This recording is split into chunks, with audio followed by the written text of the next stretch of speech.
Josh, thanks for coming on this week's program. Yeah, thanks for having me. So Josh, just to begin, so our viewers out there understand, could you give us a little bit of background on Scottsdale Mint, how you got into the business of privately striking bullion products and even why you're in the business in the first place? Sure. I got a degree in risk management insurance, and my focus became the mining industry. So in my early 20s, I landed what were at the time billion-dollar mining companies in gold, silver, and copper industries. I think one of my first clients was a company by the name of Glamis Gold, which went on to, even though there was a merger, their management team took over Gold Corp, which I believe is currently the number one biggest market cap gold producer in the world. That kind of put me on the map within the mining industry, and suddenly I'm handling most of the largest silver producers and some of the largest copper producers. So I was involved in handling the risk management activities for these companies all over Latin America, Africa, Australia, where they would be building new mine sites. And then, looking at ways of moving gold safe and securely from, let's say, the mountains in the Sierra Madres, and then, how do we get that to refineries, and then where does it go? Where does it go from there? So, was intimately involved with really kind of the full spectrum of the mining side of the business, and having worked with a lot of the CFOs, I just really fell in love with the metals industry. And at the same time, I had traded metals for many years. I think I've had accounts with a couple companies that have gone under. I went through the Refco mess, and then what MF Global and John Corzine. I've had accounts with both of those. So I've been involved in various aspects of the industry. And while I really liked insurance business and risk management, my first love was really more around the metal side. Mm-hmm. So in 2008, so about 10 years ago, I wanted to start a business in the space and building a brand that would be maybe a little bit more high-end than the current offering at that time. I feel like there is an aspect of our industry called the retail side. So the mining industry is, obviously there's suit and tie at the C-suite level. Then there's, steel toe boots and hard hats on the mining side. It's kind of a grown man sandbox. But precious metals, when it goes to consumers, sometimes has the viewpoint of a used car salesman. And no offense to any of those that are selling cars out there, but you probably know what I mean. Mm. Some of them are kind of going after grandma's money, mm-hmm. and trying to sell them things that maybe they don't need. Look, there's nothing wrong with a rare coin or a commemorative or a higher priced piece, but sometimes when you're chasing grandma for her to throw in huge money just so you can get major commissions has kind of tarnished our industry. Mm-hmm. So in 2008, I wanted to build a company that had a more higher end look, feel, and style about it, and have just evolved the company since then. We purchased the investment bar division from a publicly traded company called Materion in it was the end of 2011, 2012, right around there. They were a company that they to this day, I think they have over about 2,000 employees. Their primary focus is sputter targets and involving gold, silver, beryllium, various things, and they sell those sputter targets off to the industrial semiconductor world. And at that time, iPads and the Apple iPhones were going insane. A lot of people don't know, but a lot of silver goes into making the screens and some of the internal components. So they were making 40+% margins producing these sputter targets. Their board said, what the heck are we doing in bullion? What are these 1% or less margins? So at the time, my company was one of their top customers, and we got the opportunity to buy that division from them, which essentially went from at the time Scottsdale Silver was just having products made with our name on it, and that basically got us into the manufacturing side, which was my goal and objective all along. And since then, we've evolved the company. Now I believe we're minting legal tender points for, I believe right now, 19 countries that we're under contract with. So we produce bars and coins for various, on a contract level on a few different continents. The famous popular stacker bars. You guys offer some of those. Your website, we make them for different companies overseas. And we produce and just help distribute, or just at the end of the day, we just want to move gold and silver products any way we can in different marketplaces. So that's that's how I got into it, and a quick cap, a really quick summary of how I got here. I see you guys are ISO 9000 certified, or whatever that number is. When did that occur, by the way? Our first year of manufacturing. So whenever you take over, we took over that division. Obviously, accreditations don't transfer. Mm-hmm. So that was something right out of the gate that we wanted to make sure that our products were acceptable for retirement accounts. Right. So anything that bears our hallmark, or that we can prove at the vault level that Scottsdale manufactured it, is acceptable for retirement accounts. Great. So I wanted to go a little bit further, deeper into the weeds about manufacturing, but this is the Metals and Markets wrap for the week. So I feel remiss if we didn't bring up the price action this week, and what your take is on what's going on in the precious metals in the short term. Yeah, so I mean, we've been in six years of kind of grinding, some up, some down, a lot of flatlining, and then obviously I think we saw pre-election before the Trump-Clinton things. The financial markets kind of really tightened, and just basically the volatility shrunk. People didn't know where we were going to go, so we were kind of flat. And then there was a lot of volatility right around election time. The world was going to end. Oh my gosh, Trump is going to be terrible. Gold and silver no one knew. Is it going to go up? Is it going to go down? But people thought it'd be calamity. And actually, the financial markets have really liked Trump.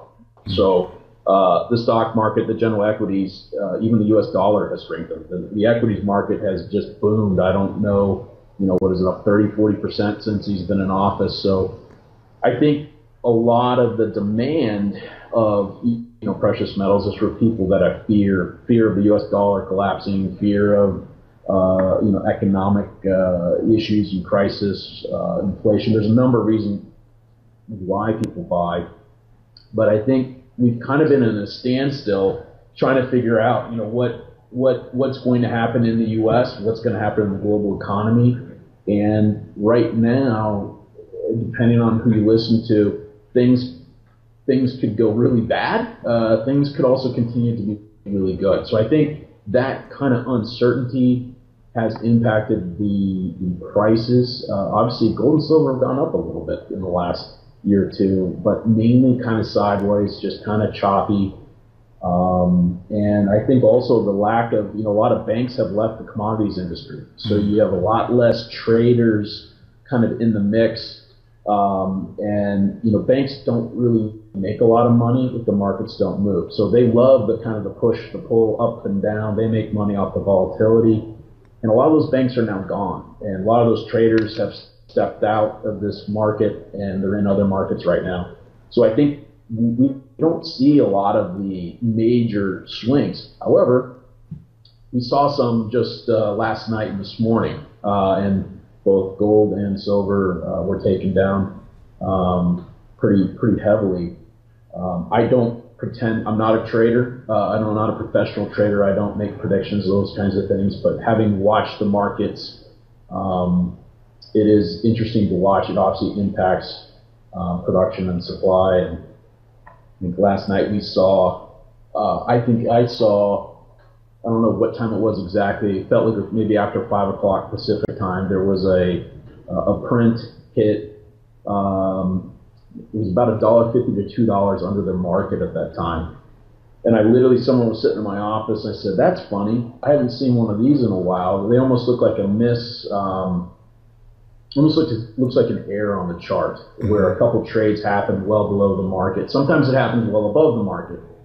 Well, if you kind of know how traders work, sometimes they send signals to each other. That's not 100% of the time, but I said, "Wow, I wonder, is that a signal that this market's going to get taken down?"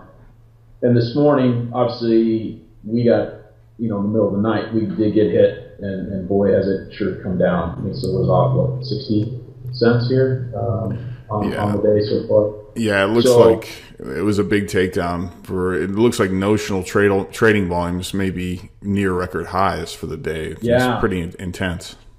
So I think there was, in looking back at the charts again, I'd have to go and look. I think there was a few more prints like this again in the middle of the night, where anytime there's what I call a small amount of trades well outside the scope of the current market bid-ask spread, usually that sometimes that can be that there's some funny games. So kind of interesting. Obviously I don't call them all the time, but that was a signal, and here we are. Yeah. So kind of interesting. I presume on your end, like when there are these short-term brief takedowns in the spot prices of gold and silver, that you do see dip buyers who come in and take advantage and buy bullion, at discount, I suppose. Absolutely. Most of our business is two-step, meaning we're selling to other distributors around the world. That's the majority of our business. So sometimes there's a lag effect. So, Europe opened up. Well, they're already, by the time most of the big takedown, their days is over. So I think, usually we kind of see the fall through within the next day, but obviously there is some movement. And I think as silver and gold had kind of, especially silver, had stepped up in the last week or two, a lot of buyers were kind of sitting on the sideline, just waiting to see what would happen. So I would expect, with volatility, usually we see demand pick up. The question is it for an hour, a day, a week, a month? Yeah, of course. And how difficult that is to plan for. I totally get it. Yep. So turning toward the manufacturing process, I kind of wanted to dive a little bit deeper into the weeds with you, just to discuss, the manufacturing process between how you would manufacture bullion bars versus coins and rounds.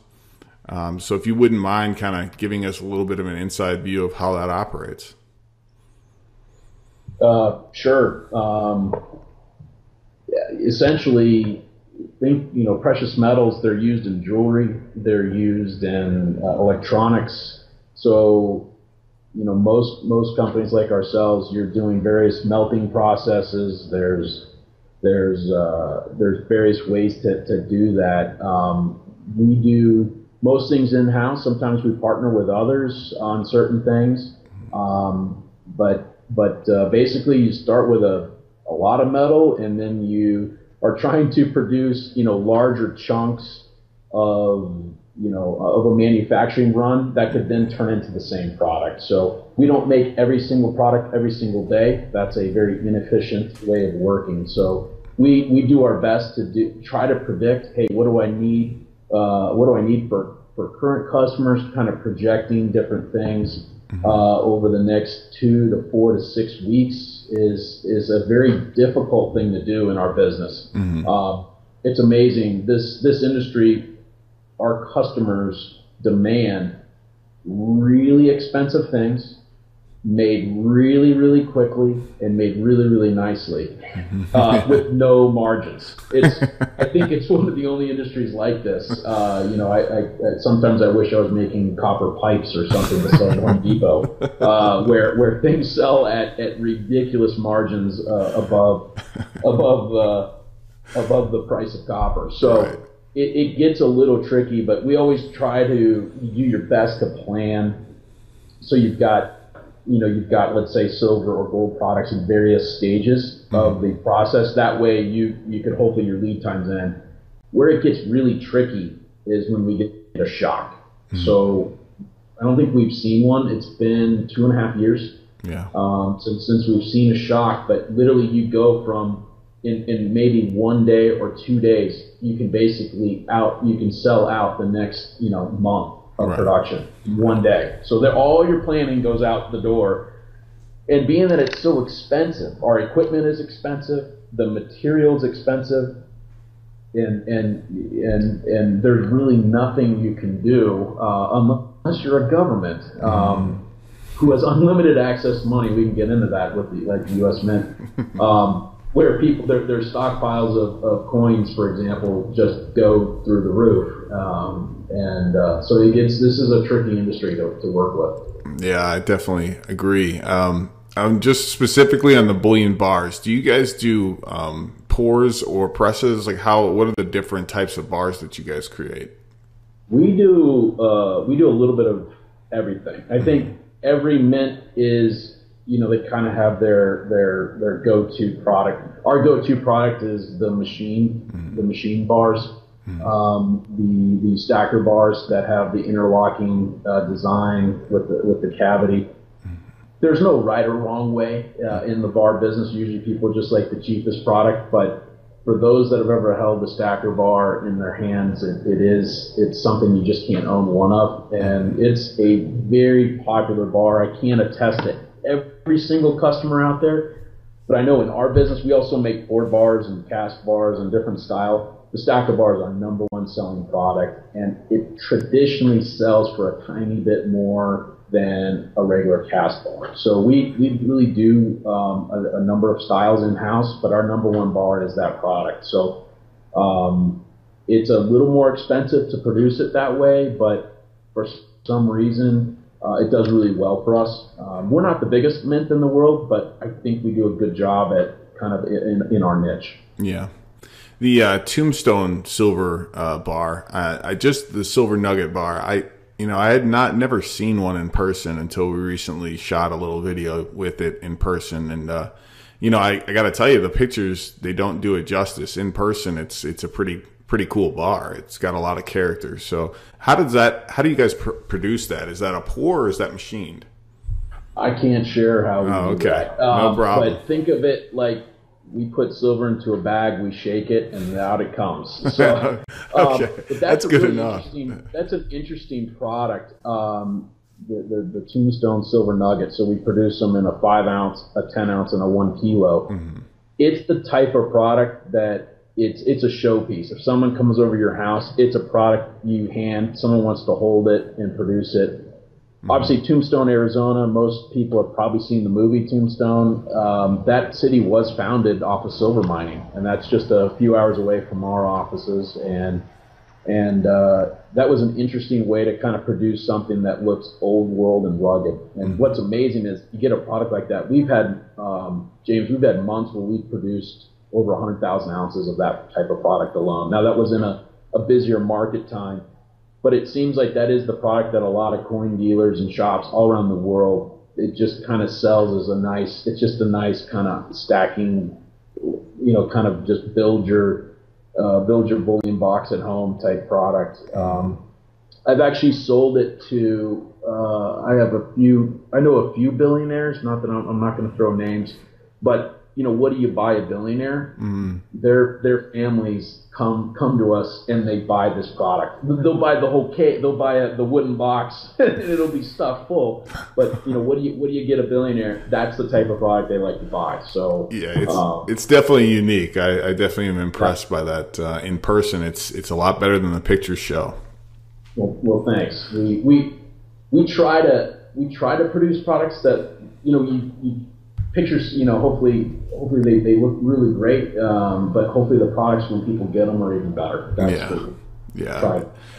And as far as coins, how long have you guys been in the legal tender coin processing? I think, did it start in 2012 or what year did it begin?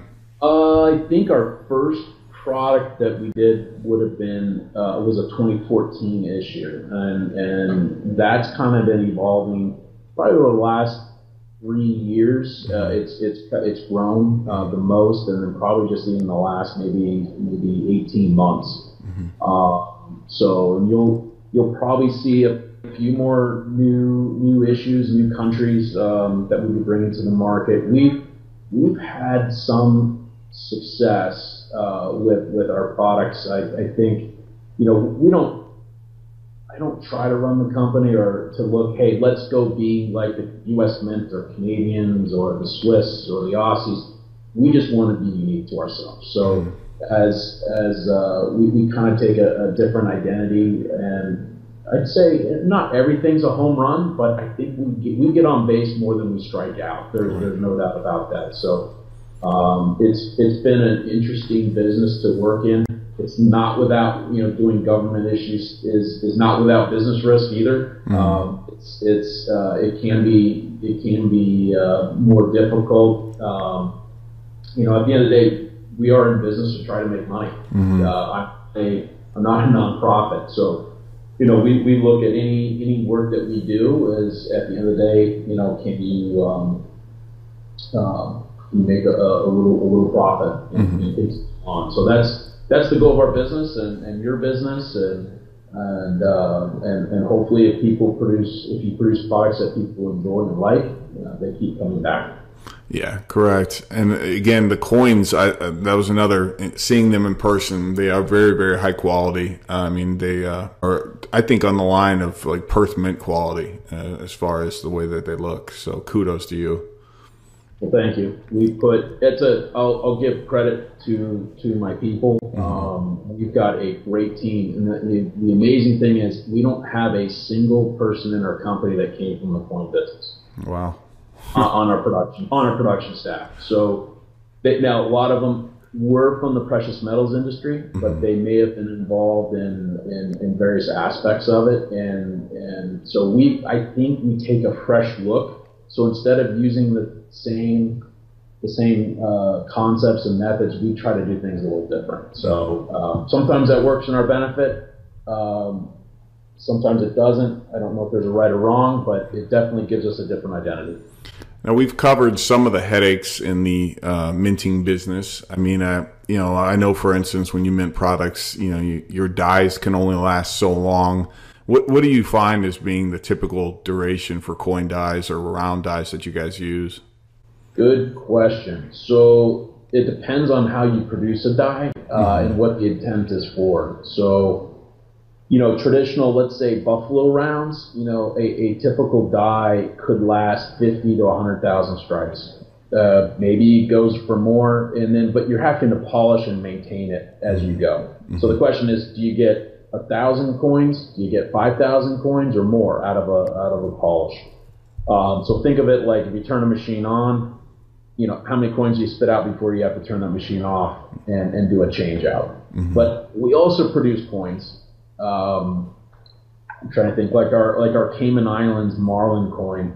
I think that coin is struck 6 times. Wow. I mean, so it's done on a, you know, it's done. There's a lot of more tender loving care that goes into those coins. So a die is not going to last as many coins. So it's a slower process. There's different ways that we do to kind of get an end result. So obviously we can't sell a Marlin coin for the same exact price as a buffalo round, but hopefully the customer can see that there's a little difference there. But that's been a great seller. That's a great example of like the differences between coins, and that's still on the bullion side. There are proof coins that you produce. So that we call that a proof light. Right. So that's if someone were to send it off to grading. Again, I'm not a huge grading person, but a lot of people do grade our coins. So you know, I think the vast majority come back 79s and 69, 70 and 69s. Yeah. So which is I believe, you know, a top score. So there's a few companies that kind of specialize in that world. We really don't get into that too much on our end. But then if you take a coin like a proof coin, it can go through so much touching and handling, and almost to where we're petting the coin. And I say that in a joking manner, but you look at how many pieces can you make in an hour, and so some of our coins go through like a lot of work. So that just has to do with, the detail that goes into both the blank, making sure it's perfect, making sure the die is perfect. So there's points where we only get a couple strikes. Right. We get 50 strikes. It can go back and forth in terms of how much you can do. So it makes I guess the bullion business, it makes it a little more interesting, rather than just kind of slamming and jamming. Yeah. So to wrap it up, I just wanted to kind of get your feel for the longer term vision for the precious metals and bullion industry and your company in general, if you don't mind. Sure. I think there's definitely some headwinds out there in the current marketplace. I look at it as, money's not really made or lost; it's just transferred. So I think our industry is seeing, competitive landscape change mainly in the stock market. Coin dealers and mints, I guess we kind of compete with each other, but really the money's in the stock market. The money's maybe some's over chasing crypto. There's a lot in real estate right now, but what we will see is things will change again. And when I think you're going to see at some point when the stock market does decide to get rocky, I don't know if that's going to be at a higher level or wherever, but we could see some massive corrections. That's when money flows come right back in. They buy bars, they buy coins, premiums start to rise. That's where there's a lot of people now that are kind of, building their positions during times that it's quieter. Forgot they're starting to add. And it's almost like people have gotten frustrated with silver and gold, and I understand that. Because there's a right time to buy and sell everything. But there's a lot of people that have also forgotten maybe why they got into it. Do you buy this to become, a multi-millionaire from a couple grand? No. Maybe crypto can give you that kind of juice, but gold and silver is not. But most people buy it because it's a hedge against their entire life. You work. If most of us are probably in the United States, listen to this one. But you work in the United States, your retirement is probably based on our economy, right? You've got U.S. dollars. Everything in your life is pretty much hedged to the American economy in the way we go. So a lot of times people look at it from that, going, well, my silver and gold it's sitting in a vault somewhere, and I got to pay a vault storage fee. And so suddenly it's just like, it's not doing as well as what my stockbroker's showing me. Look, I'm up 20-30% over the last couple of years. And they look at silver and gold and they're like, it's just kind of, bumping along here. But people kind of do forget that that's a store of wealth. It's an asset that truly is building for your family and for it's generational wealth, and so for those that I am encouraged. A lot of times when people say that our industry is just full of old guys, at the coin shows, but I am encouraged. It seems like the younger generation that's coming up, they may not have access to big money yet, give them time, but they're taking more responsibility. I'm not saying maybe the ones, not saying all of them, but it seems like even ones in high school right now, there's a sense of taking responsibility, thinking for themselves, and saving for themselves. We can't rely on the government. Right. And, if you look at like countries around the world, Germany's the biggest coin market in the world. Why is that? Because they've gone through, some of the elderly people have gone through 2 currency wipeouts. So we've not experienced that in the United States.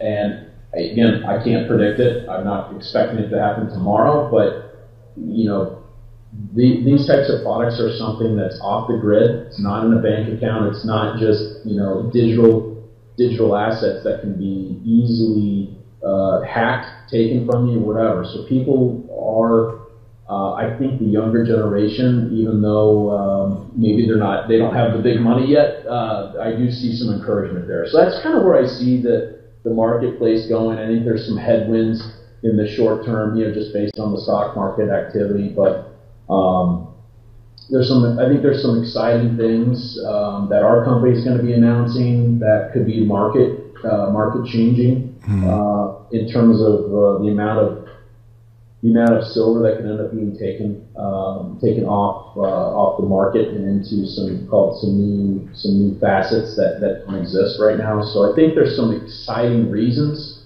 to be positioning now. You know, maybe people always say I didn't know when to sell real estate back in 2006, 7, 8. Well, we're kind of starting to see that again. Not to say it can't go up again. So this could be an interesting time for people to start positioning.